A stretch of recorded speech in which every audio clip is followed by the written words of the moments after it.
อ้นั่นฟอกเงินไอ้นี่ฟอกตัวด้วยการเป็นนักการเมืองเขาต้องเข้ามาเล่นการเมืองเพราะถ้าเขาไม่มาเล่นการเมืองเขาจะฟอกตัวเองไม่ได้ผมยกตัวอย่างว่าเนี่ยที่คุณเห็นอยู่นักการเมืองที่คุณเห็นเนี่ยหลายคนที่ถูกกล่าวหาว่าเทาๆเนี่ยพยายามที่จะฟอกตัวเองเหมือนฟอกเงินฟอกตัวเองด้วยยังไงก็เข้ามาระบบการเมือง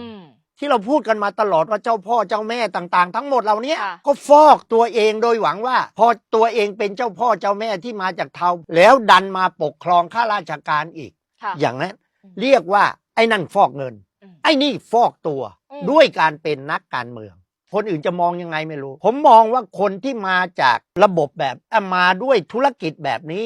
ร่ำรวยมาแบบนี้จะด้วยแบบไหนก็ตามเคยมีประวัติที่มีการอภิปรายกันในสภาเขาต้องเข้ามาเล่นการเมืองเพราะถ้าเขาไม่มาเล่นการเมืองเขาจะฟอกตัวเองไม่ได้เขาจะไปพูดที่ไหนยังไงก็ไม่ได้เขาก็ต้องใช้การเมือง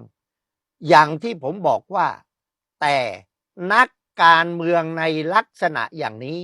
ถามว่าหลายคนบอกเฮ้ยควรเอาเป็นตัวอย่างไหมผมไม่แนะนำที่จะให้เอาเป็นตัวอย่างเส้นทางเดินของนักการเมืองที่มีประวัติในลักษณะที่ถูกกล่าวหาว่าเทาไปแปดเปื้อนกับเรื่องเทาๆเหล่านี้ผมว่าไม่สามารถจะยืนได้